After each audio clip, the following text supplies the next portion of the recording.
Are you interested in angels, demons, spirits, ghosts, and monsters? Are you curious about their origins, tales, and influence upon history and on the present day? If so, sit back, relax, and welcome to Southern Demonology, the podcast that explores all of this and more.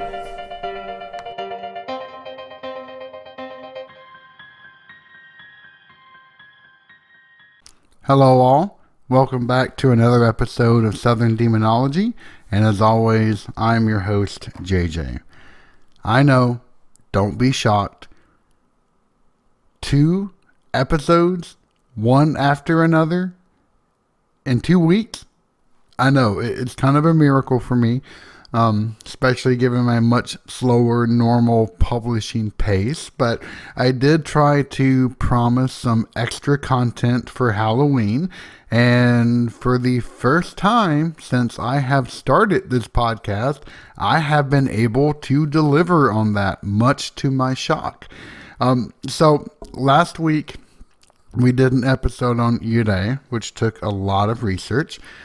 But this week, I have something really special. I have an interview with Toki, who runs the Japan Explained podcast. Not only is she just a lovely individual, but she has so much knowledge from her 7.5 years of serving as a tour guide in Japan that I could not resist bringing her on for an interview slot.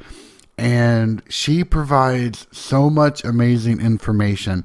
And my main focus was, as we had covered Yurei, or Japanese ghosts, in the previous episode, I had promised to do a follow-up on yokai, which are commonly translated in English as specters or monsters. But there's such an amazing variety of them that you really can't classify them into one single little bucket. They cover an entire gambit, and more just than their diversity between physical entities and spectral entities. You also have ancient and modern yokai, the ones that's been around for centuries, and then those who have been recently introduced, such as Kuchisake Onna, who is the slit mouth woman. If you have a good propensity for handling gore or very strange looking things, then I recommend you Googling slit mouth woman, because if you have not seen any of the admittedly pretty horrible movies that are centered around her, the visuals, though, are absolutely amazing. You'll see some really interesting stuff. However, if you have a very weak stomach or you don't want to see anything that could give you some nightmares, I would recommend kind of staying away from that one. But regardless, rather than me just drone on for another 30 minutes, I wanted to bring on someone who was intimately familiar not only with the culture but also with the concepts, and in addition to just talking about yokai and some of her personal experiences, she shares some really interesting ghost stories, 2 of them in fact. So I please hope that you give it a good listen, that you visit her site, and there are numerous plugs throughout. And in fact, I will be adding a new section to the southerndemonology.com website for friends of the show. Hers will be first and foremost, but I do have one more special little announcement. I have already started writing the next episode, which will premiere on Halloween 10/31. But I am also being featured as a guest on the Your Worst Friend podcast, where we got to do, the two hosts there. They're a comedy duo, really funny guys. And they brought me on to talk about demonology for a little bit. So you'll get to hear some amusing anecdotes, some great comedy intermixed with all of that. So, this week is just turning out to be a huge bonanza for me. Probably won't happen again for a while. I will try my best so that it continues, but I can't really make any promises with my current schedule. However, thank you, Toki, for coming on. It was such a pleasure to get to meet you and to explore just a tiny fraction of the knowledge that you have accumulated over the years. And we've already have talked about, you're here, but we've already talked about maybe doing a second round where I get to ask her a lot more questions so that everyone can be able to benefit from her amazing knowledge. So anyway, sit back, relax, listen. I've got about 25 minutes for our joint interview. And I really hope you enjoy. And again, Toki, you are amazing. Thank you so much for agreeing to do this. Alrighty. So I am here with a very special guest today, and I'm going to let you do the introduction. So if you can just give me who you are, the name of your podcast, what's it about, and how long you've been doing it. Okay, sure. Hi, everyone. I'm Toki, and I'm a host of Japan Explained podcast. Japan Explained was born because before I started it, I was a tour guide in Japan. I used to live there for 7.5 years, and half of that time I worked as a tour guide in Kyoto. Then, that's amazing. It was a really cool job. I really loved it, and it's very sad that I cannot do it anymore now. But then, obviously, everybody knows Corona happened, and Japan closed its borders. They are still closed now, and I just decided I have to share my knowledge in some other way. So I started Japan Explained. That is fantastic. Who did you do tour guides for? I did tour guiding all around Japan. I did mainly Kyoto and Kansai areas. So Kyoto, Osaka, Himeji. Actually, you shared one story from Himeji Castle on your podcast when you were talking just in one of the previous episodes about Japanese ghosts. Yep. One of the 3 famous ghosts of Japan, Okiku, she is from Himeji, and they still have the well. Oh, that's amazing. So what started your interest in Japan? Like, why did you actually move over there, and what sparked that?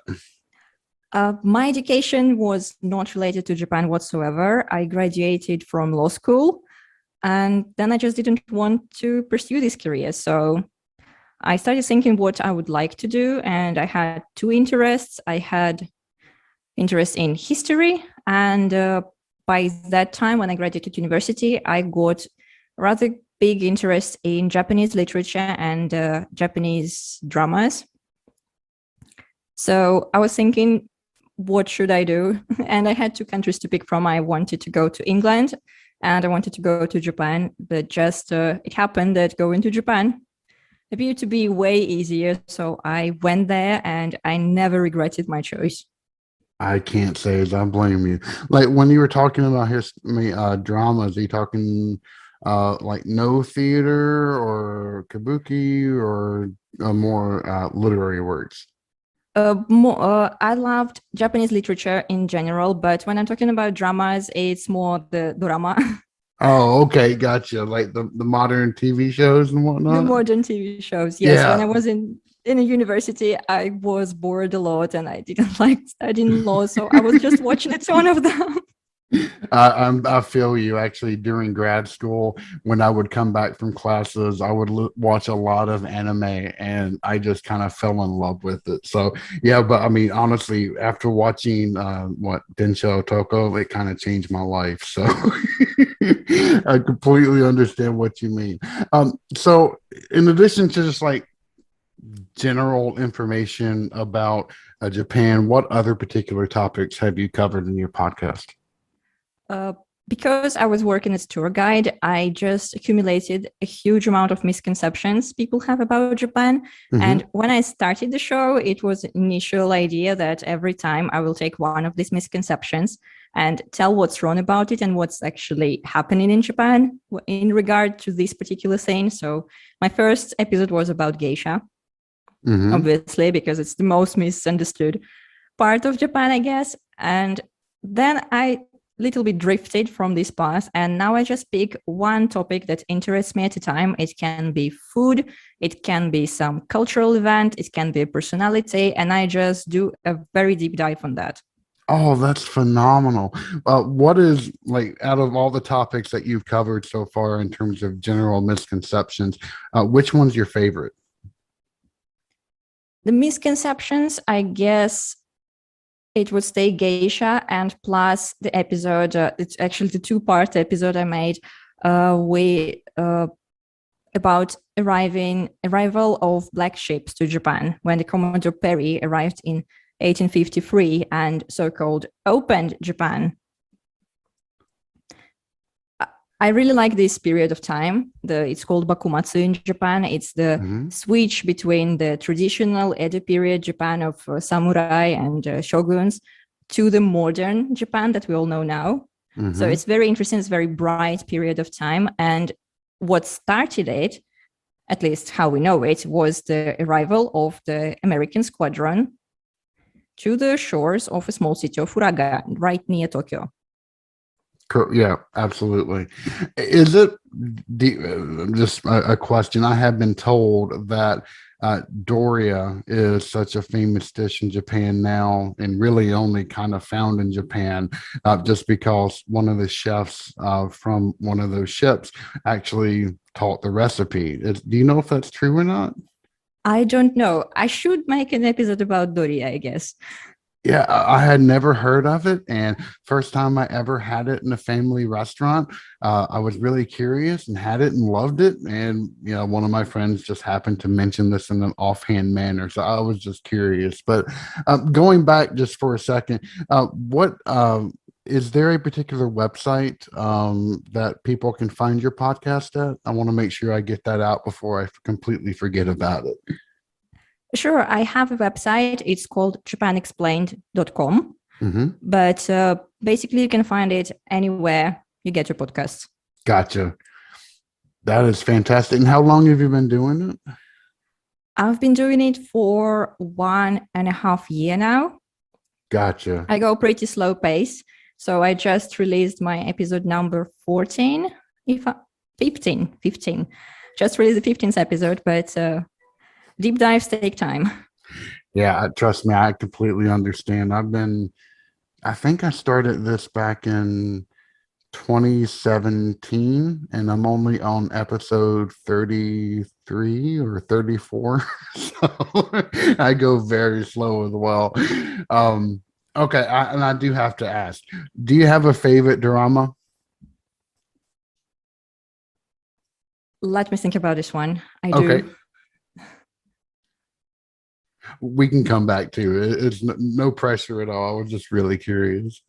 I really like historical shows. I'm pretty sure Japan has every year this massive 50-something episode Taiga drama. Oh, yes. I love this. I actually translated one into Russian. Really? Yes. Oh my gosh. How many languages do you know?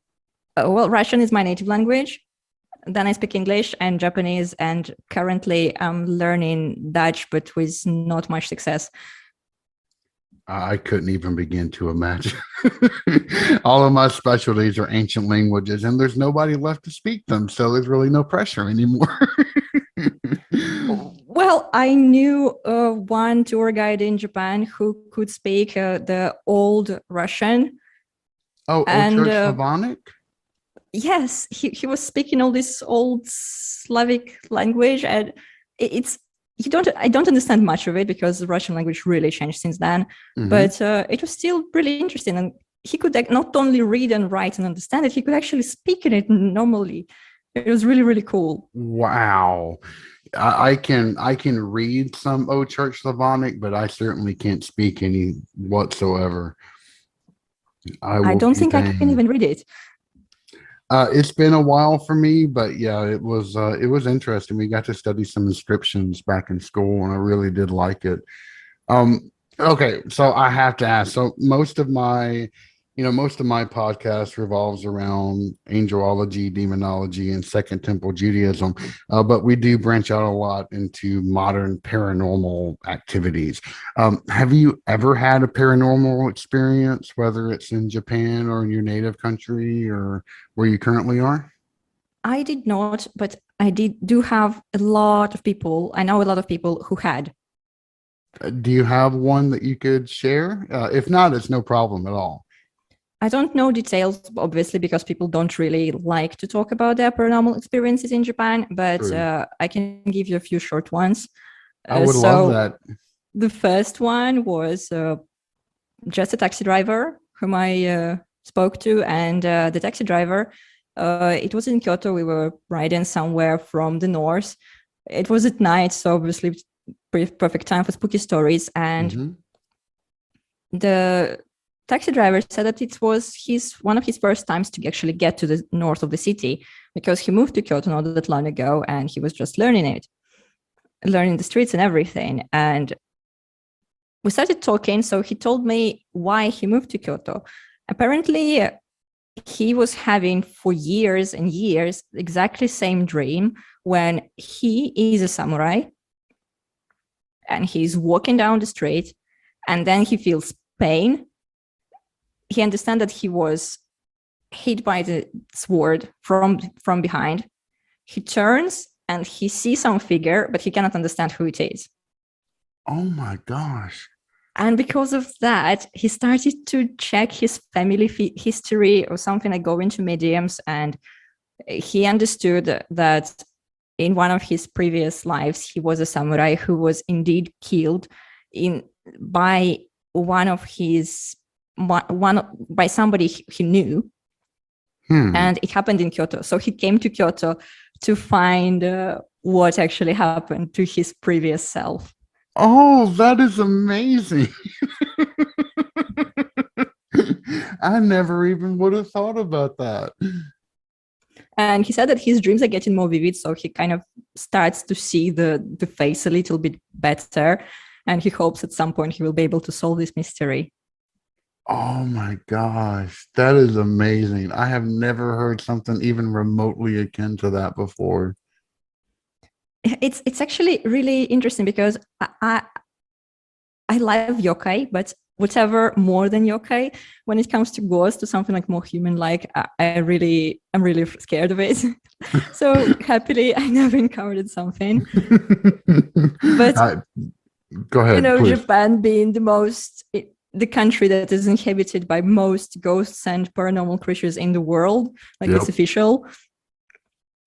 I ended up not indirectly learning and meeting so many of these creatures. Actually, like when it happens to Japanese people, it's kind of one thing, because you don't ask in Japan, do you believe in ghosts? You ask, do you Exactly. see them? But it actually even happens to foreigners. Like I had one customer who, during the tour, she was talking to one of her dead relatives, and she only when she woke up the next morning, she understood that she was having like a full night conversation in her dream with one of her dead relatives, and it never happened to her before. And she said it was so real that like she could touch the person and like talk, and it was like they were alive and nothing happened. Wow. Yeah, dreams have such an amazing kind of power. That even with all of my studies before I ever stepped foot in Japan, I never understood that. Um, that is fascinating. Yeah, dreams are really, really, really weird. I don't understand them, but actually, what I find, dreams are still, I find that they're still safe territory, like a safer one, because you still can wake up. True. What happened to my friend in Japan, like this, you couldn't wake up from. She's from Yamanashi Prefecture, so very close to Fuji, Mount Hmm. Fuji, and to Aokigahara Forest. Oh my gosh. Okay. And once they went on a camping trip with a family, and when they were driving, they had cars going the opposite direction, constantly honking at them. Hmm. They couldn't understand why. The car is small. They were driving in their own lane and everything. And then one of the drivers screamed at them. And you know how rare it is for Japanese people to scream at someone. Oh yeah, it never It just happens. never happens. I mean, in fact, my entire time in Japan, I don't think I ever heard someone honk a horn. It's rarely happens. It happens more in Kansai, but Mm. around Tokyo, like in this area, it just doesn't happen. The honking doesn't exist. And this one person who was screaming at them, he was like, "What are you doing, you crazy people? You have a person on the roof." Oh my gosh. So they have to stop the car and they look, there is nobody on the roof. So all these people honking at them, apparently they were all honking for the same reason. Oh my God. That I just got chills down my spine. That is crazy. Oh, okay. That is something that is not easily explained, especially to have such intense reactions from people driving the opposite way from you. Wow. Have you ever been to the Jukin to Okigahara? Well, I was told this this story shortly before we went close to Okigahara. I didn't go to the forest itself, Gotcha. but sightseeing around Fuji, you at some point pass near it. Right. Awesome. So, what really kind of drew you into yokai, especially kind of doing a deep dive for an episode? I, as a person who's really scared of everything paranormal, Hmm. I just want to know the enemy. Let's put it this way. That makes total sense. Like I'm at the same time, I'm super scared of bugs, so I know about them.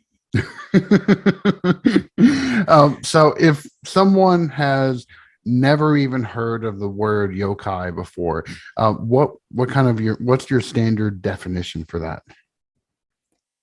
I think yokai is such a broad term that it does not have a definition, like Steve definition for me. Hmm. In English, they're often called like monsters or super paranormal beings, but yokai in the end, it can be something, it can be an object, it can be an event, it can be something completely amorphous. And also by calling yokai monsters in English, I think by speaking about monsters, we imagine that it's something scary and something big.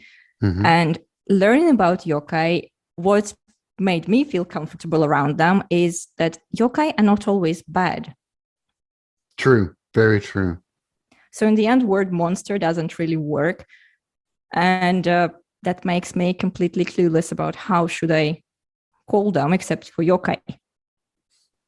Excellent point.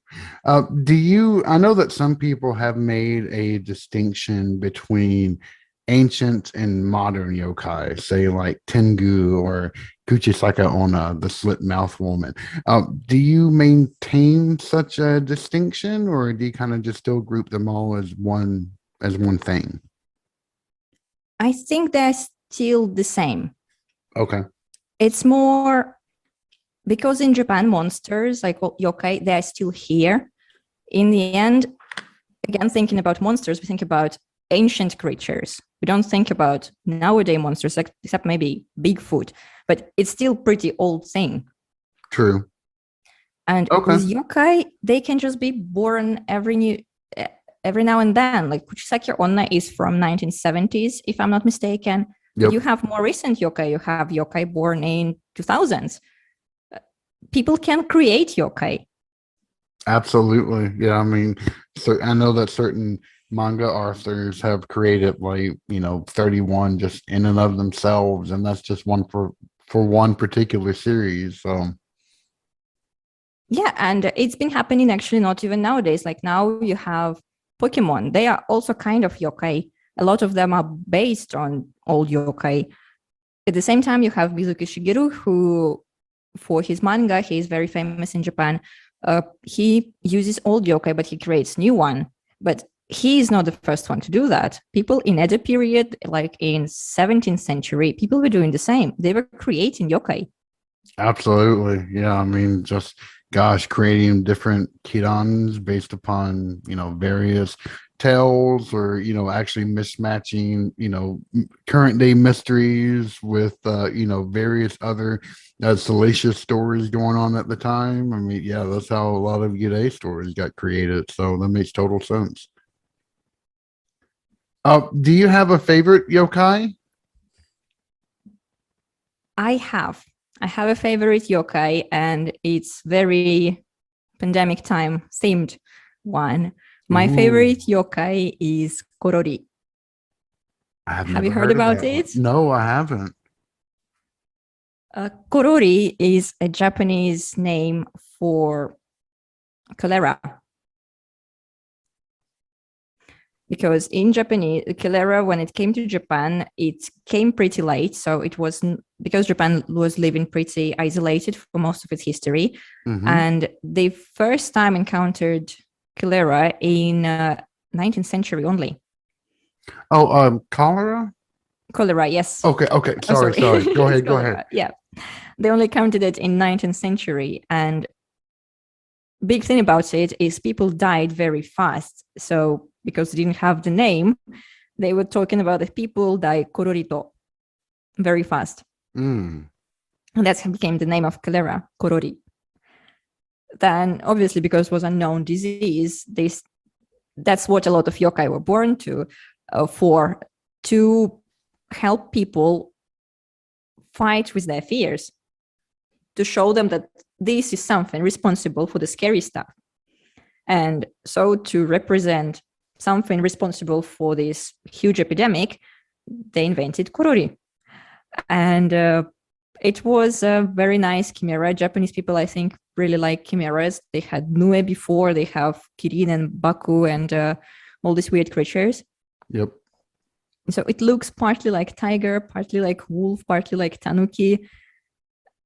And it was just such a big hit. And also, it's also, what I like Korori, I think, is it shows relationship of Japanese people with their yokai very well. Because you have, if you travel around Japan, you will see that temples, for example, they have the tiles shaped as demon heads called onigawara. Mm-hmm. If you stroll around Kyoto historical quarters or even some small cities, you will see the tiny figures of Shoki.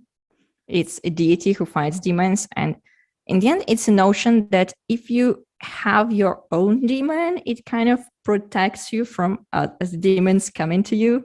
So they started drawing korori and spreading the notes about it. And you can just paste the painting of korori on your house and hope it won't come to you.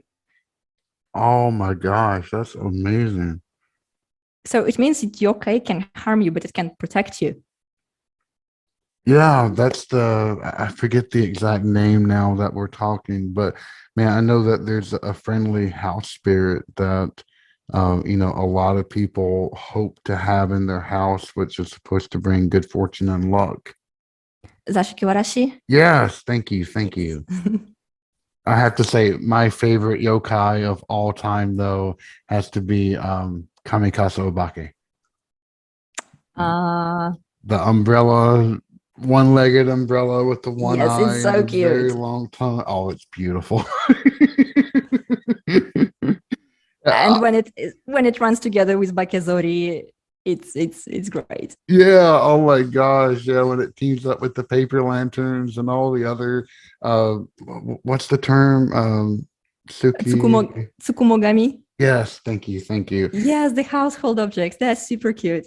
Yeah, it's amazing this idea that the older an object is, the more likely it is to be infused with life energy and can actually become animated. I mean, there's an entire anime about it, which is actually pretty decent. But yeah, it's phenomenal. I love it.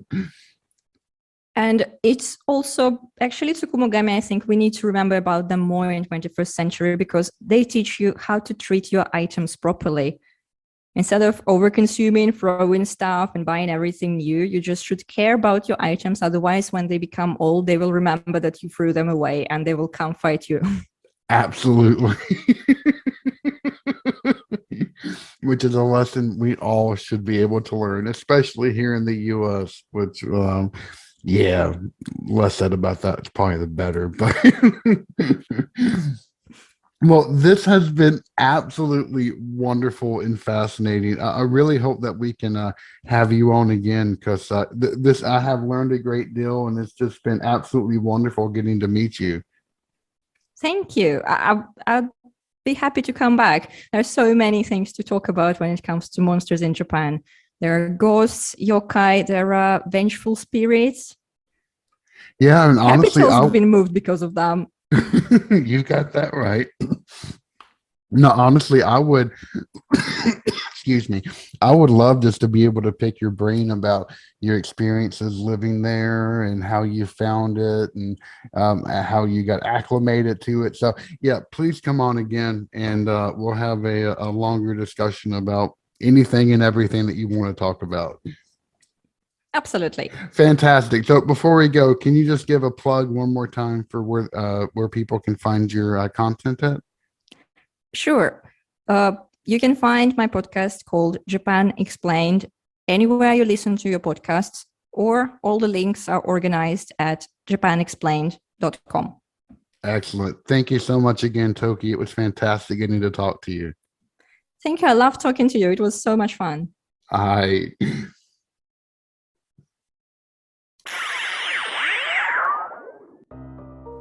Thank you for listening to Southern Demonology. Find us online at southerndemonology.com, where you can find all of our social and podcasting links. Also, if you have a moment, please feel free to rate this podcast and leave any encouraging feedbacks that you may have. As always, I am JJ, and it has been a pleasure getting to talk to you today.